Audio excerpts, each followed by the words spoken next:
Alors, je suis désolé de vous décevoir, mais je pense que Philippot fait partie comment dire, fait partie du projet, disons. La présence de Philippot sur les plateaux de télévision, notamment CNews, où officie Zemmour et qui appartient à Bolloré, l'ami de Sarkozy, n'est pas la présence de Philippot n'est pas fortuite selon moi. Ce qui m'a mis la puce à l'oreille, c'est la neutralisation de François Asselineau et la mise sur le tremplin médiatique de Philippot quasi simultanément. Il faut se rappeler que Philippot, quand il était chez Marine Le Pen, donc au Front National, il était envoyé, il était chargé d'aller aux réunions de l'UPR, écouter François Asselineau et prendre des notes. C'est-à-dire qu'il pompait un peu le programme et les idées de François Asselineau à cette époque-là déjà. Et là, aujourd'hui, avec les manifestations de passe sanitaire, ça avait été anticipé, donc ils ont envoyé Philippot pour lancer un filet. Et pareil, Philippot, je veux dire, il dépend du ministère de l'Intérieur, c'est un fonctionnaire énarque et qui vient du système politico-médiatique. Mais on va arriver à un stade. Qu'est-ce qui vous fait dire ça? Je suis désolé de vous contrecarrer là-dessus, mais c'est vrai que Oui. nous, on a beaucoup de. Philippot, il est quand même extrêmement populaire dans les manifestations. Ce sont ces manifestations qui marchent le mieux. Il faut forcer de le reconnaître. À Paris, je veux dire, moi, je suis pas du tout pro Philippot, mais c'est vrai que Philippot, quand même, depuis la première heure, il est là devant le ministère de la Santé, à haranguer Véran, en disant allez, si t'as des couilles, viens ici dans l'arène.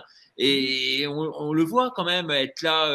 Alors, il est certes, il y a deux choses moi qui me surprennent chez lui. Un, c'est qu'il ait autant accès aux plateaux de télévision, ça c'est vrai, notamment sur CNews et sur LCI. Et deux, c'est qu'il n'y a pas de police à ces manifestations. Alors que partout ailleurs, les Gilets jaunes, Salva va nous le confirmer, mais je veux dire, il y a plus de policiers que de manifestants. Donc là, c'est vrai qu'on est en droit de se poser quand même quelques questions en ce qui le concerne. Mais sinon, à part ça, c'est quelqu'un de courageux, quoi. Il met ses tripes sur la table, pour pas être trivial. Donc je vais répondre. Alors, il faut reprendre les choses chronologiquement. Quand Philippot a commencé à faire des manifestations, c'était fin 2020, il était rejoint par 200 personnes. Et il faut revenir en arrière. C'est que quand le confinement a commencé en France, Philippot faisait des vidéos pour demander au gouvernement d'aller beaucoup plus loin dans les restrictions. Il était opposé au gouvernement, pas parce qu'il imposait des restrictions, mais il était opposé au gouvernement parce qu'il n'allait pas suffisamment loin dans les restrictions. Les vidéos sont sorties, d'ailleurs, je les ai publiées sur Twitter. Ça, c'était en mars-avril. Or, nous, on avait déjà publié sur strategica.fr des études scientifiques traduites de l'anglais au français qui mettaient en évidence, on savait déjà que ce virus n'avait pas la dangerosité qu'on nous racontait dans les médias et au niveau gouvernemental. Donc, si nous, on avait ces informations-là, Philippot aussi les avait, parce que Philippot est quand même quelqu'un de très formé et qui se documente de façon systématique. Et puis, il s'est passé quelque chose.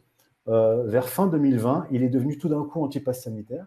Il a eu l'autorisation de manifester à côté du ministère de la Santé, alors je crois qu'on était en plein confinement. Il le faisait sans masque et il n'a eu strictement aucun problème. Il n'y avait personne autour de lui. Alors pourquoi le pouvoir l'a laissé faire? Dès le mois de mars-avril, les services de renseignement annonçaient un déconfinement extrêmement violent. D'ailleurs, je l'avais rapporté dans mon article du 18 avril 2020 qui s'appelle Coronavirus accélérateur historique. Donc les services de renseignement le savaient. Et je pense que Philippot a été envoyé par anticipation de ce mouvement. Les services de renseignement le savaient. Ils savaient qu'après le déconfinement, il y aurait des manifestations massives. Et je le répète, il n'y avait que 200 personnes à ces manifestations, aux manifestations de Philippot. Et ensuite, on l'a vu très, très régulièrement dans les médias, notamment sur CNews, qui appartient à Bolloré, puis France Inter, etc., etc. Donc, c'est quelqu'un qui, initialement, n'avait aucun poids politique, qui reprenait tout le discours, d'ailleurs, de François Asselineau depuis des années. Et je pose la question, mais pourquoi... Et comment ça se fait qu'Asselineau ne soit pas à la télévision, là, aujourd'hui? Parce que finalement, c'est lui le parrain de toutes ces idées-là. Et on ne le voit pas, Asselineau. Alors, c'est un type qui est, père, oui. et pour l'avoir interviewé, hein, c'est quelqu'un d'extrêmement costaud, hein, et puissant, hein, politiquement parlant. Alors, contrairement à Philippot, moi je ne suis pas du tout à l'UPR, j'ai jamais eu de contact avec François Asselineau, donc je suis totalement extérieur. Mais François Asselineau a un parti politique. Il a un mouvement qui est assez important avec de très nombreux adhérents. Et surtout, François Asselineau, jusqu'à maintenant en tout cas, n'a jamais rien lâché sur sa ligne politique. En gros, je vais faire très court, il n'a pas accepté le deal néoconservateur. Il ne fait pas partie de ces souverainistes français qui ont accepté de rouler avec CNews et avec Éric Zemmour. D'ailleurs, je vais vous donner un exemple. Philippot a interviewé Éric Zemmour il y a quelques mois. Donc, Philippot, il est sur la vaccination, contre contre le pass sanitaire, etc. Il arrive à faire une interview, à interviewer Zemmour pendant, je crois, 50 minutes sans lui parler une seule fois de vaccination, de pass sanitaire, de restrictions et de confinement. Et j'ai vu ce virage comme un indice à ce moment-là. Bref, je referme la parenthèse sur Philippot, mais je ne sais même plus où j'en étais. J'ai digressé. Ouais, non, mais là, vous dressez un constat, effectivement, en gros, d'opposition contrôlée, c'est ça? C'est ce que vous voulez dire? Oui, parfaitement. Philippot commence en disant qu'il faut fermer les écoles, fermer les restaurants, etc. Et il dit que le gouvernement est trop mou, et donc il invite le gouvernement à aller beaucoup plus loin. Tout d'un coup, il devient anti-pass sanitaire, anti-vaccination contre le confinement, et il est propulsé comme ça dans les médias. Et ça arrive d'ailleurs au moment où François Asselineau commence à être neutralisé avec des affaires au sein de son parti. Donc on neutralise un souverainiste et puis on en met un autre à sa place. C'est de l'opposition contrôlée. Et ça, c'est factuel. Et je mets au défi Philippot de venir me répondre là-dessus.